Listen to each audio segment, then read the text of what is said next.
Ternyata banyak sekali ya informasi yang bisa kita dapat dari penjelasan Pak Kwik. Saya lihat ada Pak Said mau memberikan pandangan atau pendapat. Silakan Pak Said.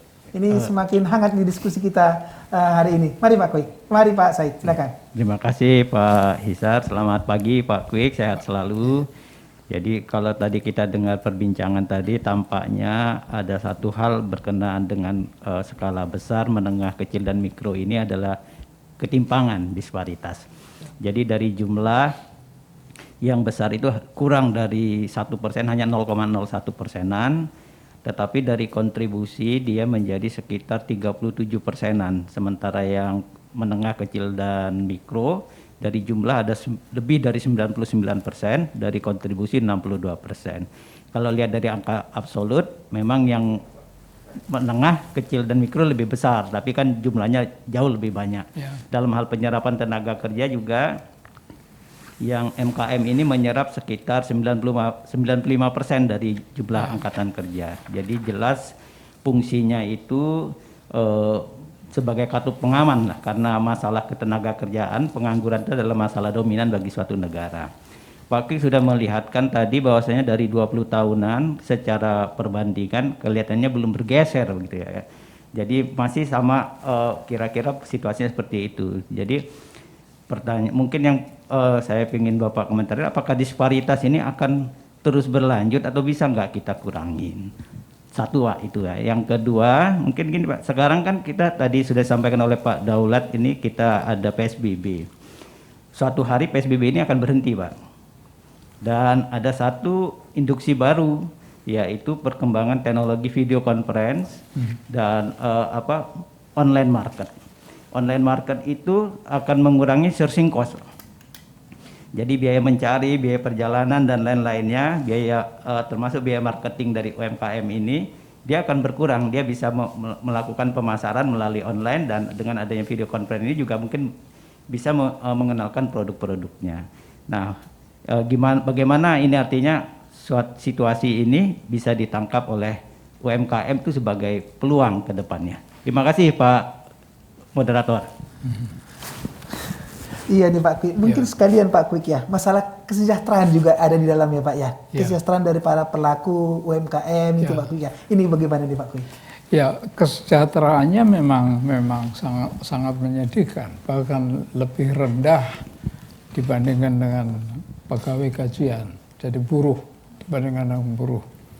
Oleh karena kalau kita lihat omset per bulan, omset hasil penjualan bruto, jadi dia per bulan itu yang mikro hanya 6 juta per bulan, yang kecil 136 juta, kemudian yang menengah 2,5 miliar, dan yang besar 78 miliar per bulan, rata-rata satu perusahaan omsetnya. Nah, ini adalah omset, bukan laba neto. Yang bisa dinikmati tentu laba neto. Kita bisa membayangkan kalau laba neto itu 30% misalnya, maka yang mikro itu hanya memperoleh pendapatan neto 1,8 juta rupiah per bulan, sedangkan UMR itu 4,2 juta. Jadi kita bisa membayangkan, tetapi mereka memang bisa survive dengan uang itu. Nah, oleh karena orang yang pendapatannya hanya 20.000 per hari atau 600.000, kita sering mendengar bahwa guru digaji 600.000 per bulan. Itu di depan kantor saya kan banyak sekali pedagang kaki lima dan ada yang menganggur. Jadi tidak berbuat apa-apa. Lalu saya tanya, Anda ini sebenarnya pendapatan dari mana? Oh, kalau di gereja sedang ada misa, itu saya mengatur parkir. Saya jadi tukang parkir, 1 hari 2 kali, itu sudah bisa mendapat 20.000. Lalu Anda bisa hidup dengan 20.000? Bisa. Oleh karena saya makan instant mie, Indomie, mie sedap segala macam itu, satu bungkus kan 2.000 rupiah. Jadi 2.000 rupiah kalau makan 3 kali pun gitu ya. Ya tentu tidak selalu 3 kali, itu cuma 6.000. 6.000 kali 30 berapa? 180.000 Pak. 180.000. Sebulan. Pendapatannya dia 20.000, 600.000. 600.000. Jadi bisa. Iya. Jadi di sini yang kita perlu meneliti ya, spending pattern.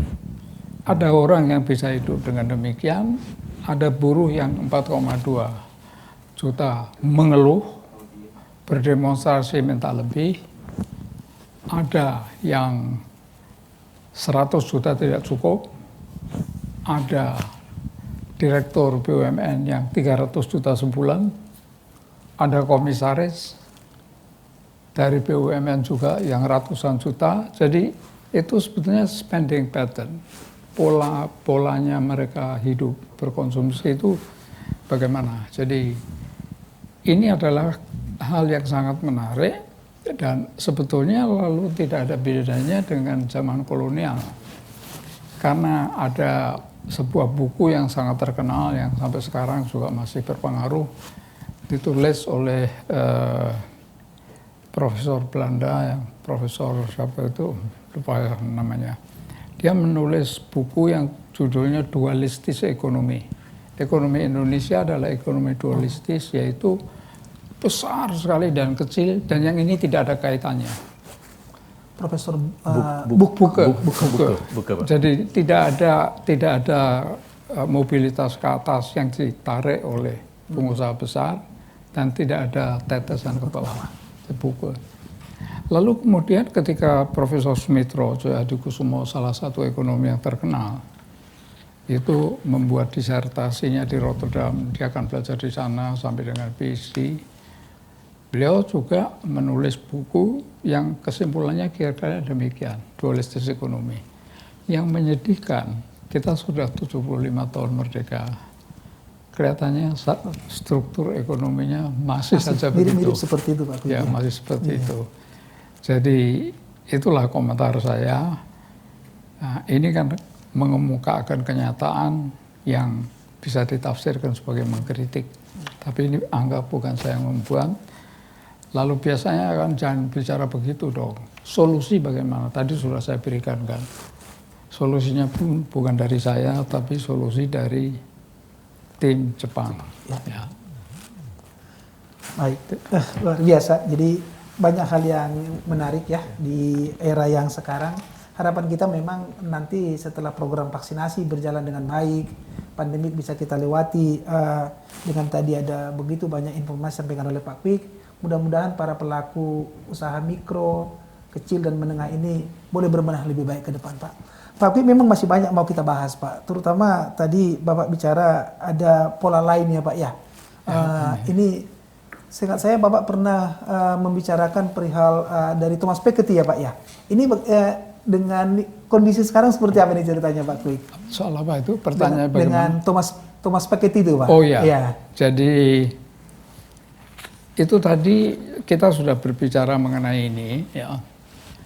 Ternyata kondisi ketimpangan yang luar biasa ini tidak dialami hanya oleh Indonesia, tetapi dialami oleh hampir semua negara di dunia, kecuali beberapa negara tertentu, yaitu yang disebut dengan welfare states atau negara-negara kesejahteraan di Eropa Barat, yang lebih terutama lagi di Skandinavia, yaitu Swedia, Denmark, dan Norwegia.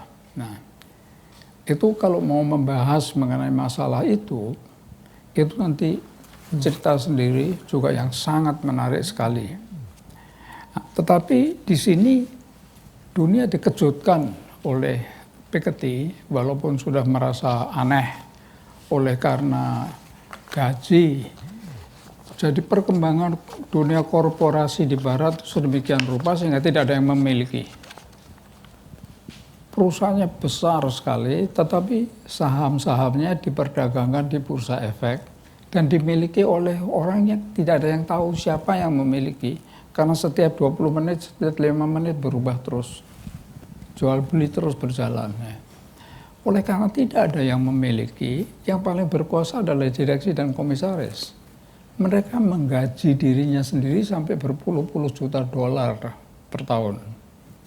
Nah, ini sudah dirasakan sebetulnya. Tetapi yang mengejutkan, adalah Piketty, seorang ekonom, atau bukan Menko ekonom, saya nggak tahu dia ekonom atau bukan.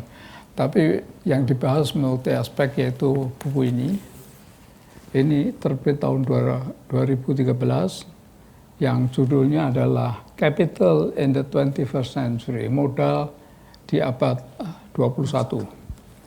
Dan isinya ini mengejutkan karena dia mengatakan bahwa 1% manusia, jumlah manusia di dunia, menguasai atau mengontrol 80% dari kekayaan yang ada di dunia. Lebih ekstrim lagi dari angka-angka yang kita miliki. Ya. Kita 0,01 ya tidak begitu ekstrem, tetapi untuk dunia ekstrem ya 1% dengan 80% itu. Nah, dunia gempar sehingga ekonom-ekonom yang mendapat Nobel memberikan komentarnya di sini dan ini menjadi bestseller dari New York Times.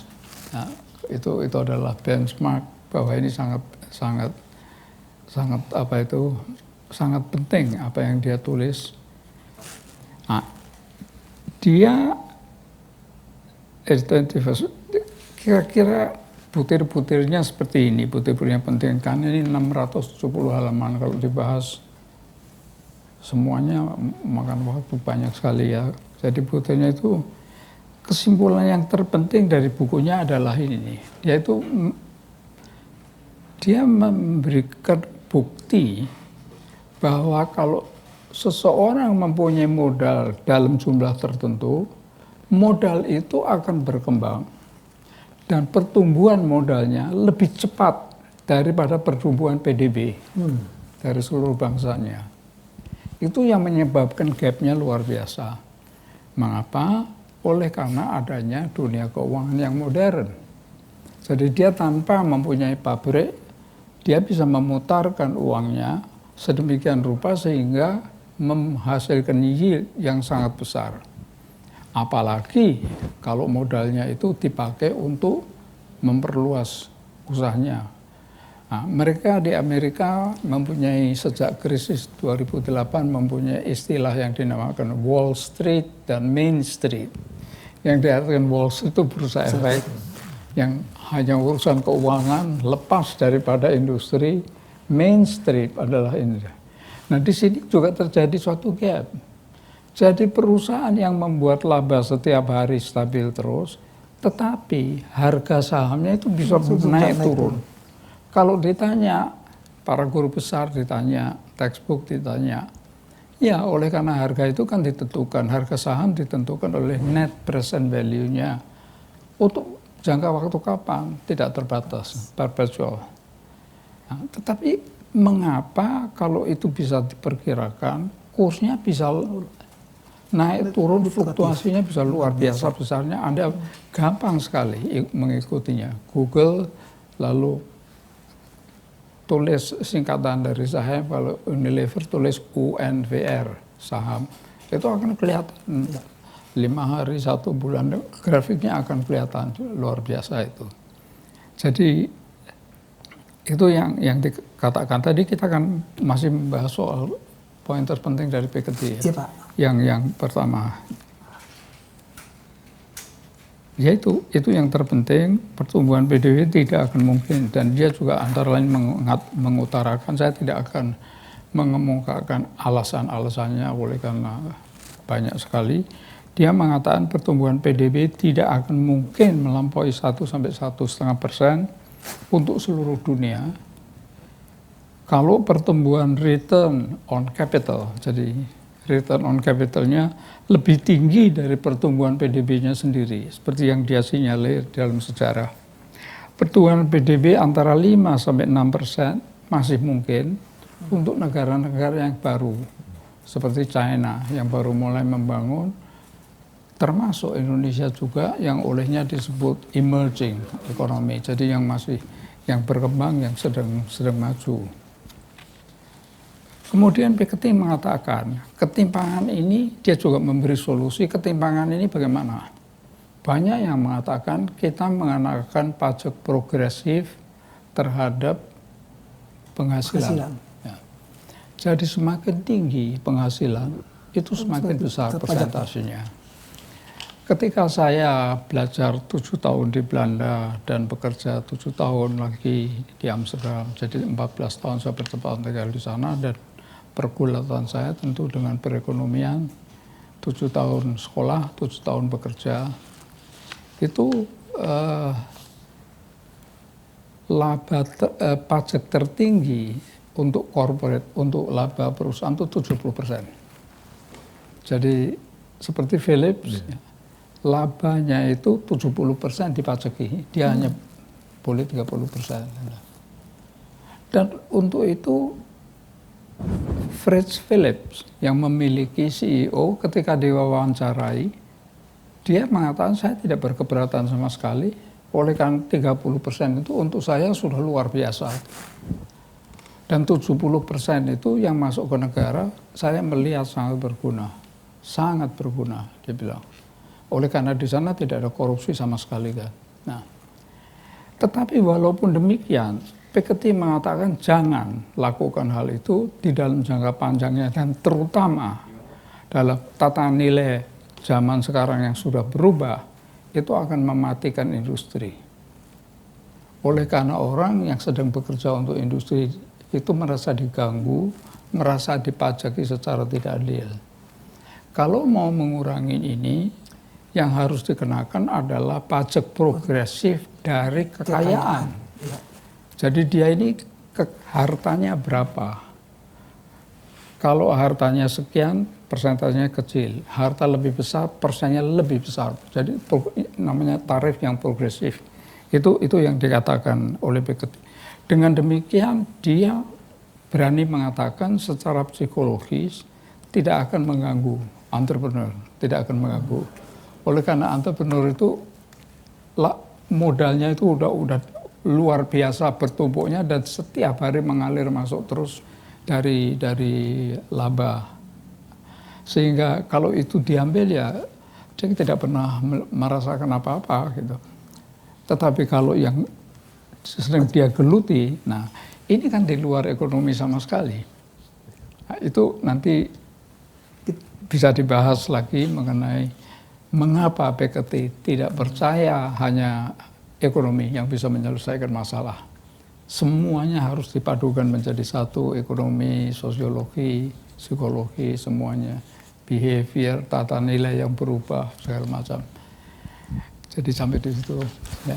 Baik, sekian dan baik, terima kasih. Terima kasih, tapi sebelum itu ya, saya ingin hanya sekedar memberi informasi bahwa setelah buku yang pertama ditulis 2013, tahun 2019, 6 tahun lagi, 6 tahun 2013 ya. 6 tahun. Itu dia menulis buku lagi yang judulnya Capital and Ideology.